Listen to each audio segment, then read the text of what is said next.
नमस्कार, Asian public TV में आपका स्वागत है। मैं हूं डॉक्टर शिशिर उपाध्याय। प्रधानमंत्री नरेंद्र मोदी केरल से तमिलनाडु पहुंचे। यहां तिरुपुरम में पिछले साल जुलाई से शुरू हुई 6 महीने की पदयात्रा एन मन एन मक्कल मेरी भूमि मेरे लोग कार्यक्रम के समापन समारोह में शामिल हुए। यात्रा की शुरुआत अमित शाह ने की थी। इस दौरान लोगों को संबोधित करते हुए प्रधानमंत्री श्री नरेंद्र मोदी ने कांग्रेस को तमिलनाडु की डीएमके सरकार पर जमकर निशाना साधा। उन्होंने कहा, तमिलनाडु में कांग्रेस और डीएमके का गठबंधन राज्य को दोनों हाथों से लूटने के लगा हुआ है। ये भाजपा को मिल रहे समर्थन से घबरा गए हैं। पीएम ने हिंदी भाषा को लेकर डीएमके के मंत्रियों के द्वारा दिए गए पिछले बयान पर इशारों में निशाना साधा।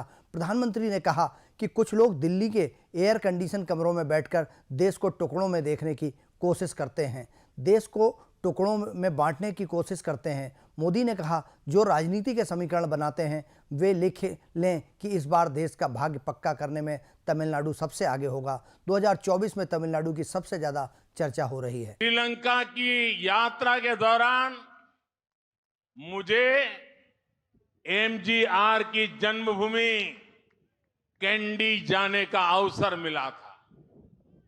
मैंने वहां के लोगों से उनकी बात की थी। आज मैं उनकी कर्मभूमि तमिलनाडु आया हूं। एमजीआर ने परिवारवाद की परंपरा से हटकर सुशासन की महान परंपरा को स्थापित किया था। उन्होंने क्वालिटी एजुकेशन और हेल्थ केयर के लिए काम किया और यही कारण था कि समाज के नौजवान और महिलाएं उनका इतना सम्मान करते हैं। यही कारण है कि आज भी समाज के गरीब तबके के लोग उन्हें अपना सबसे बड़ा नेता कहते हैं। एमजीआर ने परिवार के आधार पर नहीं बल्कि प्रतिभाओं के आधार पर लोगों को आगे बढ़ाया। लेकिन दुर्भाग्य से आज तमिलनाडु में डीएमके के कारण जो राजनीति हो रही है वो एमजीआर साहब के लिए अपमान जैसा है।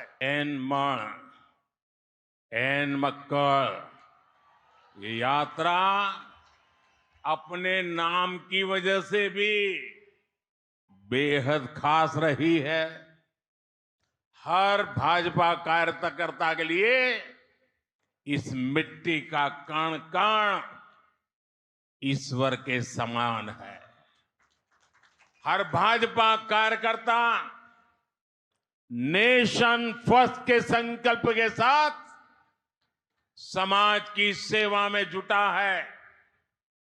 मैंने भी देखा है कैसे समाज के हर एक वर्ग ने इस यात्रा के दौरान बीजेपी के लिए अपना समर्थन, अपना आशीर्वाद दिया है। मैं विशेष रूप से अपने युवा और ऊर्जावान सहयोगी भाई अन्नामलाई को अनेक अनेक शुभकामनाएं देता हूं। उन्होंने इस यात्रा से सबका साथ, सबका विकास और सबका विश्वास ये मंत्र घर घर तक पहुंचाया है। प्रधानमंत्री नरेंद्र मोदी केरल के तिरुवनंतपुरम स्थित विक्रम साराभाई स्पेस सेंटर पहुंचे। उनके साथ इसरो चीफ एस सोमनाथ भी मौजूद थे।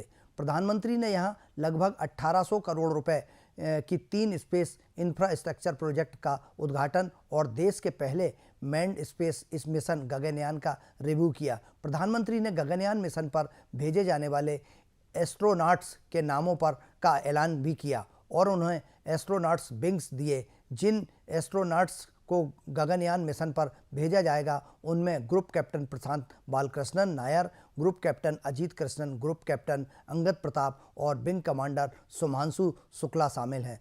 चारों की ट्रेनिंग रूस में हुई है। प्रधानमंत्री ने इस दौरान कहा कि कुछ देर पहले देश पहली बार 4 गगनयान यात्रियों से परिचित हुआ है। ये सिर्फ 4 नाम या 4 इंसान नहीं हैं, ये वो 4 शक्तियां हैं जो 140 करोड़ भारतीयों की आकांक्षाओं को अंतरिक्ष तक ले जाने वाली हैं। 40 साल बाद कोई भारतीय अंतरिक्ष में जा रहा है, लेकिन इस बार वक्त भी हमारा है, काम डाउन भी हमारा है और रॉकेट भी हमारा है। उनके ऑपरेशन के विषय में बताया गया।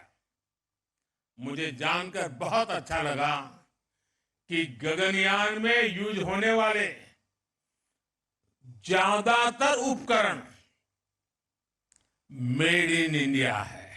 ये कितना बड़ा संयोग है कि जब भारत दुनिया की टॉप 3 इकोनॉमी बनने के लिए उड़ान भर रहा है, उसी समय भारत का गगनयान भी हमारे स्पेस सेक्टर को एक नई बुलंदी पर ले जाने वाला है। नए काल चक्र की शुरुआत है। इस नए काल क्षेत्र में ग्लोबल ऑर्डर में भारत अपना स्पेस लगातार बड़ा बना रहा है और ये हमारे स्पेस प्रोग्राम में भी साफ साफ दिखाई दे रहा है। साथियों, पिछले वर्ष भारत वो पहला देश बना जिसने चंद्रमा के साउथ पोल पर तिरंगा फहराया। आज शिव शक्ति पॉइंट पूरी दुनिया को भारत के सामर्थ्य से परिचित करा रहा है। अब विक्रम साराभाई स्पेस सेंटर में हम सभी एक और ऐतिहासिक सफर के साक्षी बन रहे हैं। खबरों का सिलसिला जारी रहेगा। एशियन पब्लिक टीवी पर आप बने रहिए। मुझे दीजिए इजाजत। नमस्कार।